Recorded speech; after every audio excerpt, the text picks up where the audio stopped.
धर्मपाल खेती बाड़ी करके खुद फसल उगाता था। उसके पास कुछ पशु भी थे, जैसे मुर्गी, सूअर, बकरा और एक बड़ी सी गाय जिसको वो बहुत ज्यादा पसंद करता था। गाय से उसको काफी प्यार था क्योंकि वह हर रोज बहुत सारा दूध देती थी। धर्मपाल की कमाई ज्यादातर गाय के दूध से ही मिलती थी, तो वो चाहता था कि गाय हमेशा स्वस्थ रहे। एक दिन जब धर्मपाल खेत में काम कर रहा था, उसका बेटा रोते हुए उसके पास आया। पापू पापू जल्दी आइए। क्या हुआ बेटा? गैया बीमार हो गई, शायद जमीन पर पड़ी है और अजीब आवाजें निकाल रही है, दूध भी नहीं दे रही है।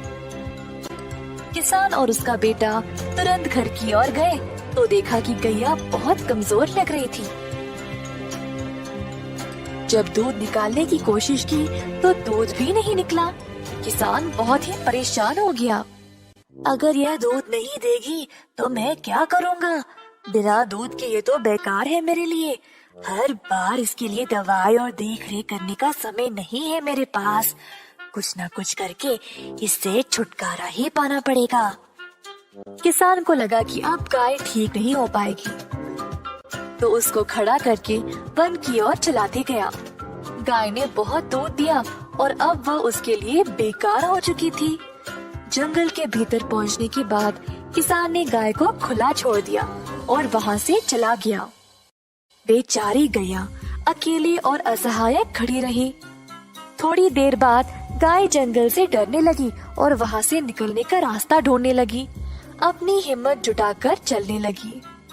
बहुत देर बाद आखिरकार वह खुली जगह पर पहुंच गई, पर उसको पता ही नहीं था कि वह कहाँ आ गई।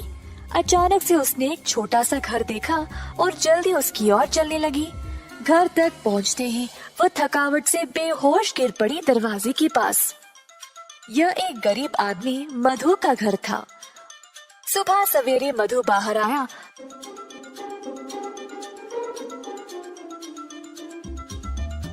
तो उसने गैया को अपने दरवाजे पर देखा। गैया बहुत बीमार लग रही थी और मधु को उसकी यह हालत देखकर बहुत दुख हुआ। उसने अपनी पत्नी को बुलाया मदद के लिए।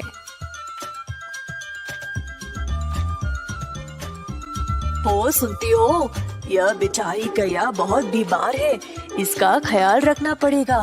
मेरे पास थोड़ा सा घास और चावल है जो यह खा सकती है। मधु ने जो कुछ थोड़ा सा खाना था वो ले आया और गैया के सिर पर गीला कपड़ा रखा। मधु और उसकी पत्नी ने बहुत दिनों तक गैया का ख्याल रखा और धीरे धीरे गैया की हालत बेहतर होने लगी। जल्द गाय अपने आप चलने लगी। मधु गैया से बातें करता था, रोज उसको खिलाते हुए। गैया को भी मधु से बहुत लगाव हो गया। एक दिन जब मधु घर के बाहर सफाई कर रहा था, गैया उसके सामने आ गई। अपना पैर जमीन पर पटका और मजबूती से खड़ी हो गई। पहले मधु को समझ नहीं आया, फिर उसको लगा कि शायद वो दूध देना चाहती है। मधु ने एक मटका लाया और गाय से दूध निकालने लगा।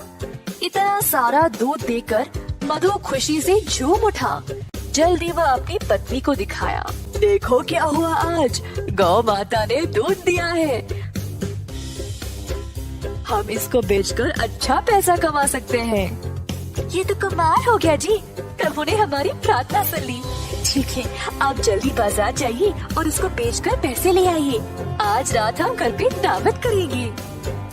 तो मधु गया बाजार और दूध बेचकर अच्छा पैसा कमाया।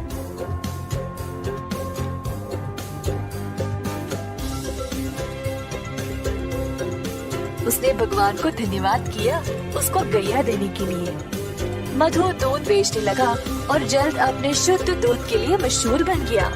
गांव वालों को अब केवल उसी का दूध चाहिए था, जिसके लिए अच्छी रकम भी दिया करते थे। इस बात की खबर धर्मपाल तक पहुंच गई। मेरी गैया को चुराने की हिम्मत कैसे हुई इसकी, और अब वह अच्छे पैसे कमा रहा है।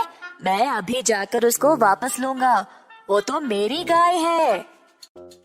धर्मपाल गया मधु के घर। मैंने सुना मेरी गैया तुम्हारे पास है और तुम उसका दूध बेच रहे हो। ये तुम्हारी नहीं है, दे दो मुझे वापस। यह सच नहीं है। गाय बहुत बीमार थी और मरने वाली थी। तुमने इसका ख्याल नहीं रखा, पर मैंने इसको ठीक किया है। तो यह मेरी है। तुम गाय को वापस नहीं ले सकते। मैं चुपचाप नहीं बैठने वाला। ग्राम प्रधान के पास जाकर उनसे बात करूंगा। अब वही फैसला करेंगे। तो दोनों आदमी ग्राम प्रधान के पास जाकर अपनी समस्या सुनाई। तो यह है तुम लोगों की समस्या। यह तो बहुत आसान है, मैं हल कर दूंगा, चिंता ना करो। धर्मपाल को लगा अब वह जीत ही गया। उसको पता था कि वही गाय का असली मालिक है, तो बस उसी का नाम सुनने का इंतजार करता खड़ा रहा। तुम दोनों गाय के दाएं और बाएं खड़े हो जाओ। तो दोनों इसी प्रकार गाय के आजू बाजू में खड़े हो गए। कुछ देर तक सब चुपचाप थे।